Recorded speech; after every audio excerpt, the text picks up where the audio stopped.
Hello বন্ধুরা, আপনাদের সুপ্রিয়ার রান্নাঘরে সবাইকে স্বাগত। আমি আজকে বানাতে চলেছি জলপাইয়ের আচার।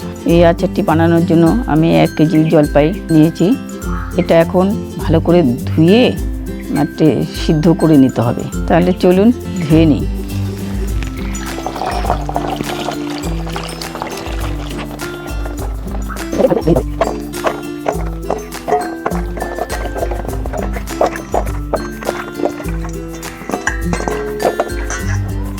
আচ্ছা দেখুন, আমি এই জলপাইগুলো ভালো করে ধুয়ে নিয়েছি।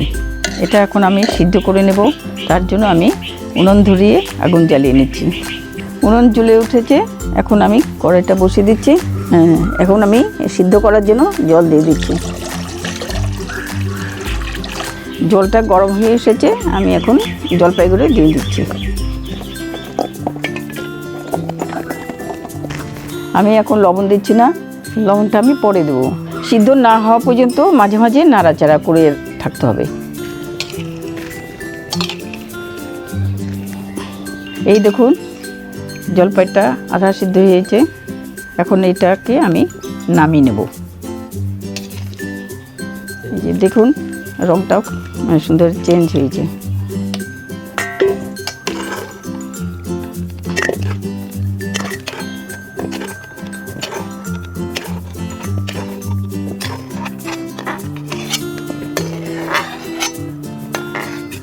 এখন আমি এটা 2-3 ঘন্টা রোদে শুকিয়ে নেব।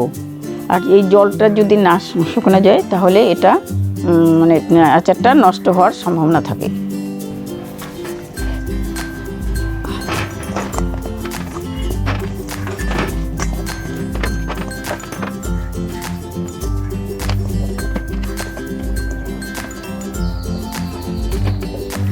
আমি এই জলপাইগুলো 2-3 ঘন্টা শুকিয়ে নিচ্ছি।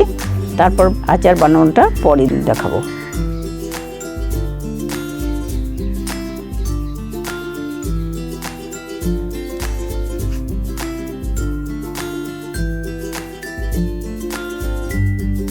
দেখুন, এই জলপাইগুলো 2 ঘন্টা রোদ্রে রেখেছিলাম। এখন এগুলো পিস পিস করে কেটে হলুদ লবণ মাখিয়ে আবার 1 ঘন্টার জন্য রোদ্রে দিয়ে রাখবো। চলুন এবার কেটে নিই।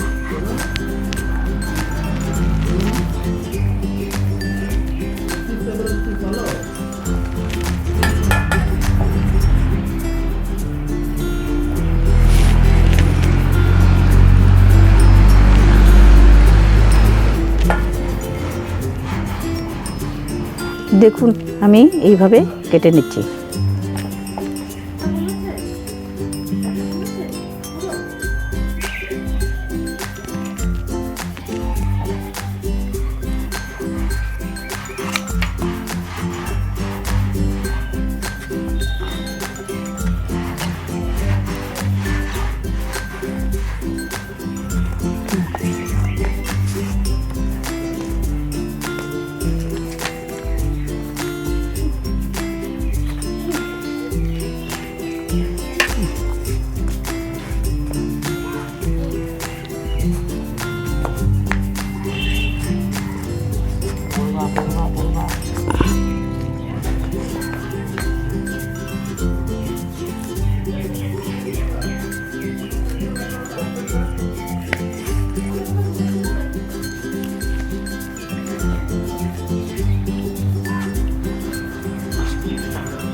দেখুন, আমি এই জলপাইগুলো টুকরো টুকরো করে কেটে নিয়েছি।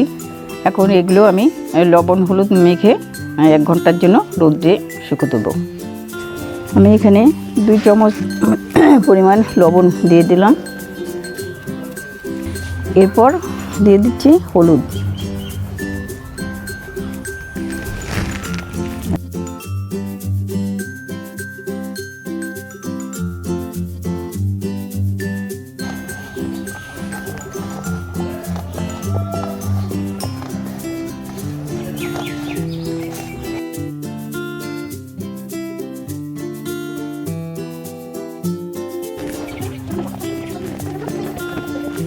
চলুন এগুলো রোদ্র দিচ্ছে।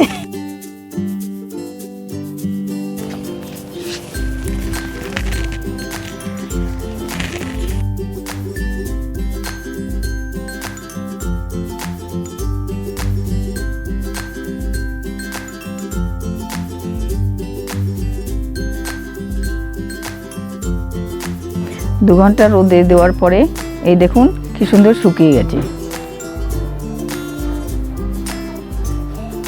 এই আচারটি বানানোর জন্য আমি এখন মশলা তৈরি করে নেব।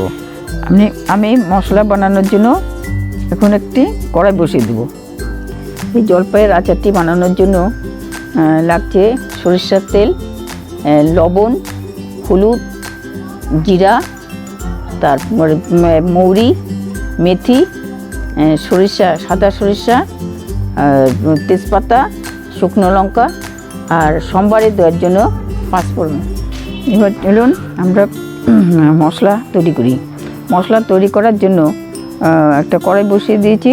এবার এর মধ্যে ভেজে নিতে হবে।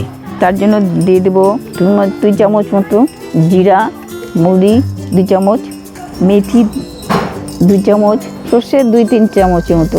এটা অল্প করে ভেজে নিতে হবে।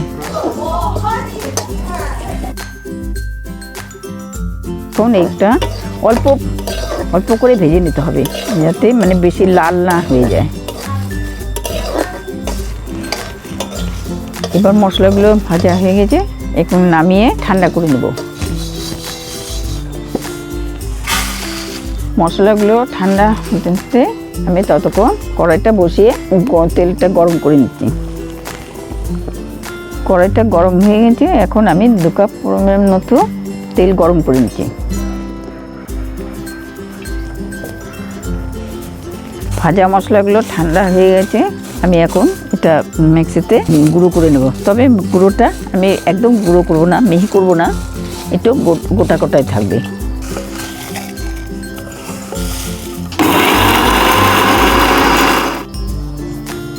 দেখুন এভাবে মশলাটা রেডি করে নিতে হবে। তেল গরম হয়ে গেছে, এখন আমি তেলটা নামিয়ে নিচ্ছি। এখন দিয়ে দিচ্ছি পরিমাণ মতো লবণ, হলুদ, গুঁড়া করে মশলা, অল্প অল্প করে তেল দিয়ে নাড়াচাড়া করতে হবে।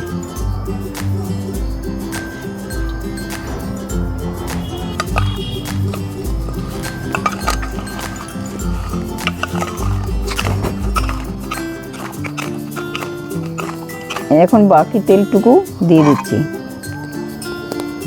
এখন দিয়ে দিচ্ছি আমি অল্প 5 ফোড়ন। তৈরি হয়ে গেল আমাদের এই জলপাইয়ের ঝাল আচার।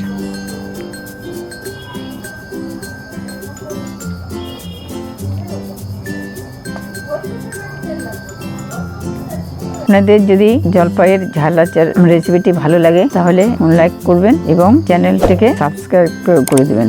এই দেখুন আমাদের এই জলপাইয়ের ঝাল আচার রেডি হয়েছে। আমি এখন একটি কাচের বয়ামে এটা উঠিয়ে রাখবো।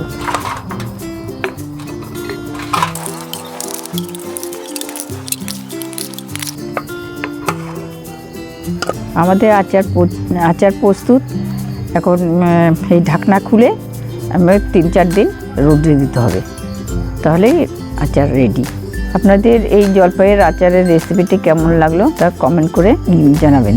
আজকের মতো এখানেই, নমস্কার।